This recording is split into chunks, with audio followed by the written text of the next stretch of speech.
Olá, amigas e amigos enxadristas. Estamos aqui novamente para mais um vídeo e no dia de hoje estaremos falando sobre e aprendendo sobre o movimento dos reis e vamos ver as suas limitações, as suas potencialidades, a sua posição inicial, ou seja, vamos vasculhar tudo que for possível relativamente aos reis. E dessa série de movimento das peças é a última peça que estaremos falando, pois já falamos de todas as demais peças, como elas se movem, como elas capturam, e agora vamos ver relativamente aos reis. Muito bem, vamos lá. Inicialmente, vejamos a posição inicial dos reis no tabuleiro. E interessante que, diferente ao contrário das damas, que vão ficar ao lado do rei, o rei vai iniciar sempre na coluna E. Uma forma de decorar isso também é o seguinte: a dama, como letra D, ela está na coluna D. E o rei fica ao seu lado, à direita da dama, então na coluna E. Então os reis vão se encontrar na coluna E. E com um detalhe interessante, que ao inverso da dama, o rei branco sempre vai se iniciar numa casa escura, numa casa negra. Ok? E o rei negro vai se iniciar numa casa branca. Então, diferentemente da dama, certo? Então, a posição inicial dos reis são essas. Outro detalhe: o rei ele movimenta em qualquer direção, mas apenas uma casa.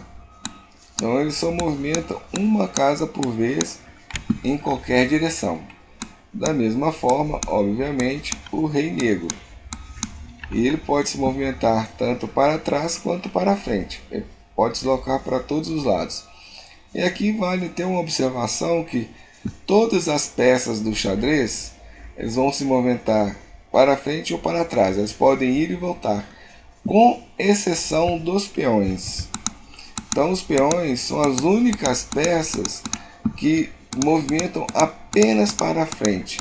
Eles não conseguem se retroceder em seus movimentos, ok?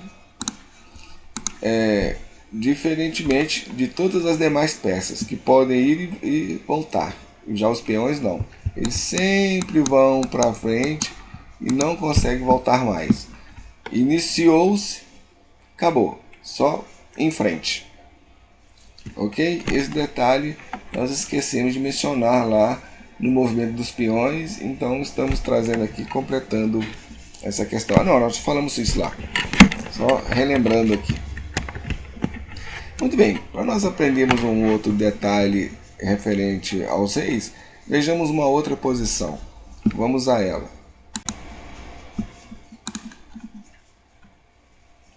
Muito bem, montamos essa posição aqui só para a nossa didática, só para a gente aprender acerca do rei.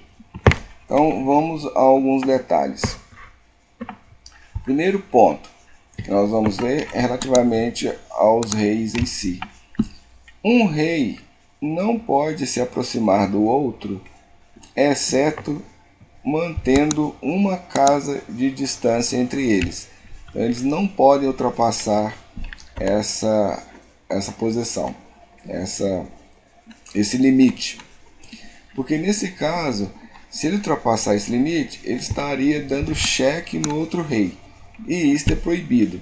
Portanto, no xadrez, um rei não pode dar cheque no outro. Isso é impossível. Porque a distância mínima em que eles conseguem se aproximar do outro é uma casa. Portanto, estas aqui são a distância máxima que eles conseguem se aproximar do outro. Não pode passar além disto. Esse é o primeiro ponto. O segundo ponto é o seguinte: Estando o rei em xeque, ou seja, sendo atacado, como nesse caso aqui, pelo bispo que se encontra em A7, ele tem que resolver essa situação. Ele não pode fazer nada a não ser sair da situação de xeque. Se ele não conseguir sair da situação de xeque, é o xeque-mate. É isso que diferencia o xeque-mate do xeque. O xeque é um ataque ao rei, como nós podemos observar nesse caso aqui, nessa situação. E já o xeque-mate é uma situação em que o rei, seja ele negro ou branco, ele não conseguirá sair da situação. Ele não tem... É o fim. O ataque que está recebendo é decisivo, ele não consegue sair daquela forma ali. Nesse caso aqui presente, tem duas formas do rei evitar esse ataque. Ele pode fazer um tampamento com o cavalo, ou ele pode se deslocar saindo do xeque. Então ele pode se deslocar para qualquer uma dessas direções. Ele só não pode vir para cá. Para cá ele não pode vir porque ele quebraria a regra de proximidade com outro rei. E ele também não poderia vir para cá também, porque além dele quebrar a regra de proximidade com o outro rei, ele ainda se veria sob o ataque da peça. Então ele não teria resolvido o problema do xeque. Então tem essas duas situações impedindo o seu avanço para a casa de D4 na presente posição. Se ele vier para a casa F5, ele vai estar protegendo o seu peão de G5. Outro movimento, se vier para a casa de D2 ou para D3, ele estaria protegendo o seu cavalo. Certo? Muito bem, então estando sob ataque, ele tem que decidir. Vamos supor que ele tape aqui com o cavalo, ele faz esse lance. Bom, ele resolveu o problema do xeque, pelo menos no primeiro instante, no primeiro momento. Ele tapou agora, a peça não está mais atacando ele. A peça agora está atacando o cavalo. Portanto, o problema do xeque foi resolvido. Só tem um detalhe: as negras tomam novamente o cavalo, dando xeque. Agora, o rei branco, não existe outra opção a não ser mover para algum local desses aqui. Então, digamos que ele se mova para cá, para D3. Aí você fala assim: mas por que ele não pode capturar o cavalo, o bispo? Ele está proibido de capturar o bispo? Sim. Por que ele está proibido de capturar o bispo? Porque o bispo está defendido pelo rei. Então, se ele fosse capturar o bispo, ele estaria como que dando cheque no rei negro. E isso é proibido. Então, a menor distância que ele tem que aproximar do outro não é uma casa, portanto, ele não pode ultrapassar esse limite. Se o rei negro estivesse na casa de D6, por exemplo, ou F6 ou C6, aí ele poderia capturar o bispo. Se o rei negro estivesse na casa de E5 ou na casa de C5, ele não poderia capturar o bispo, porque nessas casas estariam sendo protegidas pelo bispo e ele romperia a regra da menor distância. Ok? Se não fosse isso, ele poderia capturar o bispo.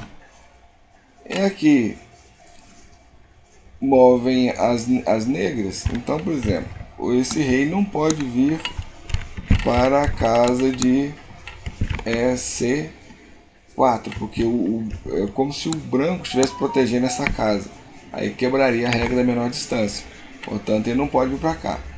Para cá também não pode vir porque está defendida tanto pelo bispo quanto pelo peão negro. Portanto, ele não pode vir para cá. Então, se você quiser mover no sentido de tentar capturar esse peão negro aqui, ele tem que vir para C2,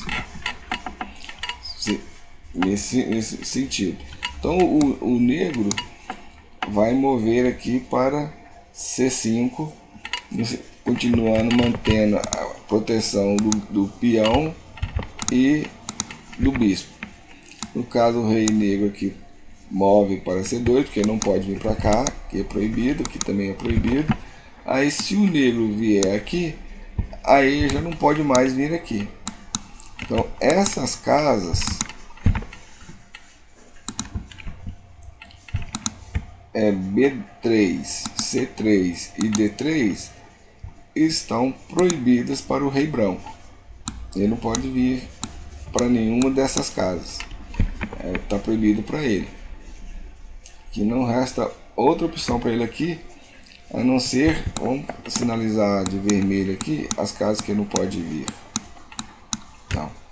E ele também não pode vir para cá, porque aqui está, essa diagonal está defendida pelo bispo negro de casas negras.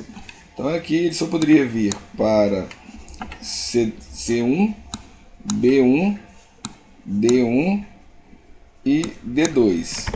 Ele só poderia vir para essas 4 casas aqui, né? Ou seja, B1, C1, D1 e D2. Essas outras estão proibidas para ele. Ele não poderia vir para nenhuma dessas casas. E por que ele não poderia vir para essas casas sinalizadas de vermelho aqui?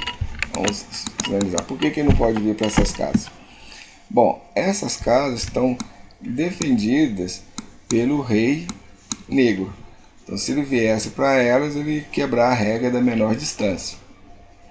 E, além do mais, essa casa negra aqui está defendida tanto pelo bispo quanto pelo peão.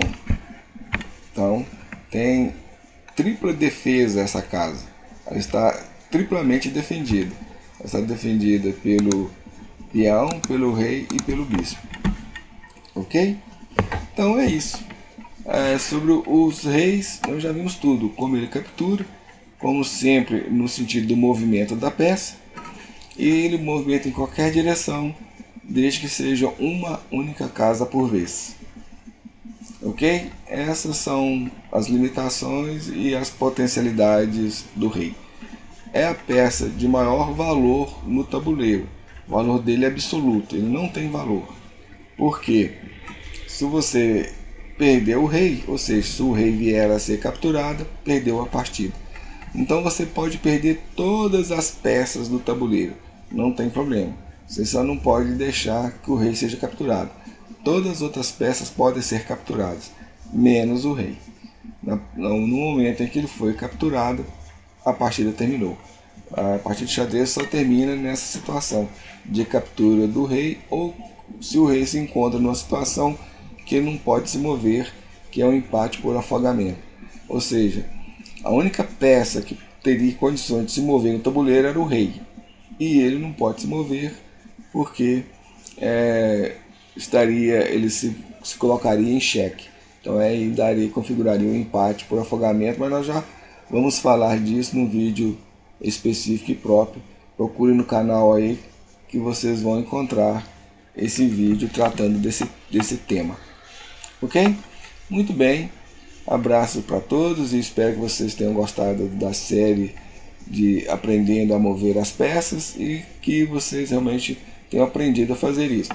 Aprendeu a mover as peças, agora é partir para aprender outras visões, outras perspectivas, outras possibilidades que o jogo de xadrez oferece.